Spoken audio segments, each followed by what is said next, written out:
बड़ी खबर आपको बताएं, करेंसी डेरिवेटिव पर एक बड़ी खबर सामने आई है जिसको लेकर पहले भी जी बिजनेस ने आपको अपडेट किया था, पर इस बार क्या ये सर्कुलर है, क्या ये नई खबर है? ब्रजेश कुमार हमारे वरिष्ठ सहयोगी हमारे साथ हैं, उनसे जरा समझते हैं करेंसी डेरिवेटिव्स पर ये बड़ी खबर क्या है, क्योंकि आरबीआई के नजरिए में कोई बदलाव नहीं हुआ है। थोड़ा बैकग्राउंड ब्रजेश जरा समझाइए और ये बदलाव क्या है ये बताइए। बिल्कुल,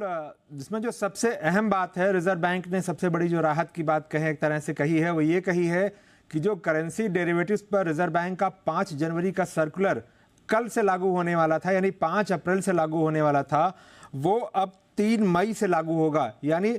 करीब करीब जो है 1 महीने का वक्त जो है ब्रोकर्स के पास होगा, क्योंकि ब्रोकर्स और बाकी सारे जो लोग हैं, ट्रेडर्स हैं, उनकी तरफ से रिजर्व बैंक को रिप्रेजेंटेशन दिया गया था और बताया गया था कि ये नियम जो लागू होने जा रहा है इसकी वजह से उन्हें काफ़ी दिक्कतें हो सकती हैं। तो इन दिक्कतों को समझते हुए जो फीडबैक ब्रोकर्स की तरफ से गया था उसको समझते हुए ये करीब 1 महीने की रियायत जो है वो रिजर्व बैंक की तरफ से दी गई है। लेकिन रिजर्व बैंक ने एक बात और बिल्कुल साफ कही है कि एक्सचेंज ट्रेडेड करेंसी डेरिवेटिव पर जो उनका नज़रिया बरसों से था वो नज़रिया आज भी वही है, और जो उनका जो पॉलिसी स्टैंस था उसमें किसी भी तरह का कोई बदलाव नहीं है। दरअसल मामला ये था कि 5 जनवरी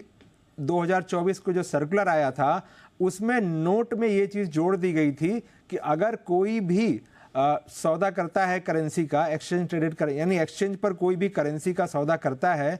तो वो सौदा हेजिंग के लिए ही होना चाहिए। लेकिन एक बात ये कहा गया था उसमें कि जो भी सौदा करेगा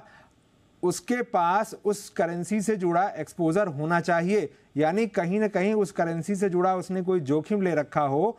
ऐसा ये शर्त होनी चाहिए। लेकिन सौदा करते समय उससे कोई प्रूफ नहीं मांगा जाएगा, लेकिन अगर ज़रूरत पड़ी तो उसके पास ये साबित करने का दस्तावेज होना चाहिए, उसको ये साबित करना पड़ेगा कि उसने किसी करेंसी में जोखिम ले रखा था जिसकी वो ट्रेडिंग कर रहा था। यही जो बात है, ये सबसे बड़ा डर जो है वो ट्रेडर्स को और ब्रोकर्स को हो रहा था कि आखिर ये कैसे करेंगे, क्योंकि इससे पहले कभी भी सबूत रखने की शर्त नहीं, सबूत रखने की शर्त थी लेकिन सबूत मांग लेने की शर्त जो थी वो नहीं थी। अब रिजर्व बैंक ने साफ कह दिया है कि हमारे नज़रिए में कोई बदलाव नहीं है और ये जो नियम लागू होना था कल से 5 अप्रैल से, अब वो 3 मई से लागू होगा।